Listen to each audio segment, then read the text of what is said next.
प्रदेश में मची हाहाकार। भारतीय जनता पार्टी की सरकार हर मोर्चे पर रही विफल। बेरोजगारी में हरियाणा प्रदेश नंबर 1 पे, महंगाई भ्रष्टाचार में हरियाणा प्रदेश नंबर 1 पे आया।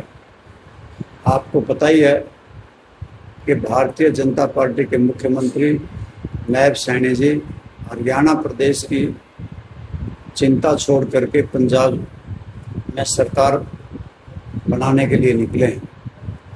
और हरियाणा प्रदेश में किसान दुखी है, मजदूर दुखी है, व्यापारी और कर्मचारी दुखी है। इनकी सुध लेने में वो विफल रहे।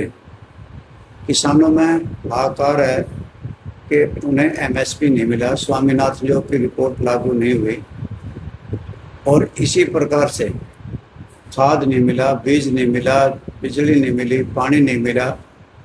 और मेरी फसल मेरा ब्यौरा चलाया गया, फसल किसी की ब्यौरा किसी का। और प्रधानमंत्री फसल बीमा योजना भी बीमा कंपनियां मालोमाल कर दी, किसान कंगाल कर दिया, और तरह तरह की अपनी फसल को बेचने में किसानों को दिक्कतें आई। बेरोजगार नौजवान किस प्रकार से हताश और निराश हैं।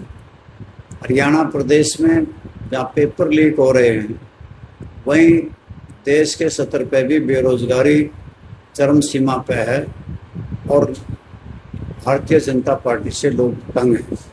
इसका उदाहरण जंतर मंतर पे हुआ नौजवानों का इकट्ठ और संसद मार्च इस बात को सिद्ध करती है कि देश के लोग भी भारतीय जनता पार्टी से टूट चुके हैं।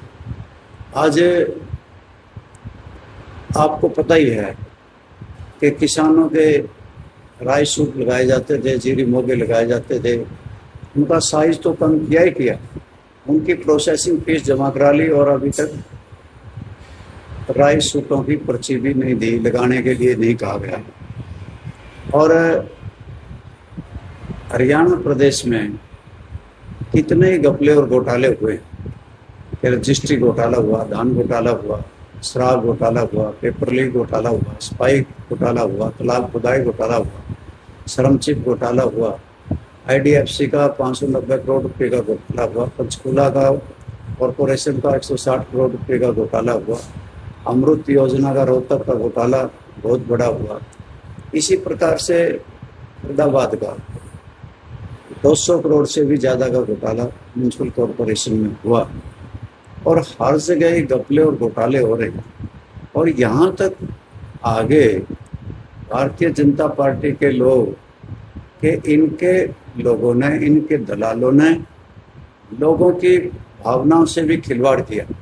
लोगों ने भावना में बह करके किस प्रकार से मंदिर बनाने के लिए चंदा दिया, और अब उसके ऊपर आस्था से जो चढ़ावा देते हैं वो चढ़ावा ही खा गए। यानी कि हरियाणा प्रदेश में ही नहीं, अपितु देश के सतर पे भी बड़े बड़े घपले और घोटाले ये कर रहे हैं। हरियाणा प्रदेश की जनता ये चाहती है कि विकल्प के रूप में इंडियन नेशनल लोकल पार्टी आगे आए, और अभय सिंह चौटाला लगातार मजबूत हो रहे हैं। हम इन तमाम मुद्दों को लेकर के, जिस प्रकार से इन्होंने प्रॉपर्टी टैक्स कलेक्ट्रेट से जोड़ा है, जिस प्रकार से इन्होंने हरियाणा प्रदेश की जनता के साथ जो वायदे किए थे, उन वादों से ये मुकरे हैं। आज गेस्ट टीचर मारे मारे फिरते हैं, जबकि उनके पक्ष में पंजाब और हरियाणा हाई कोर्ट ने उन्हें रेगुलर करने का फरमान जारी भी कर दिया। डबल बेंच ने भी उन्हीं के पक्ष में इस प्रकार का फैसला दिया कि उन्हें जल्दी से रेगुलर किया जाए।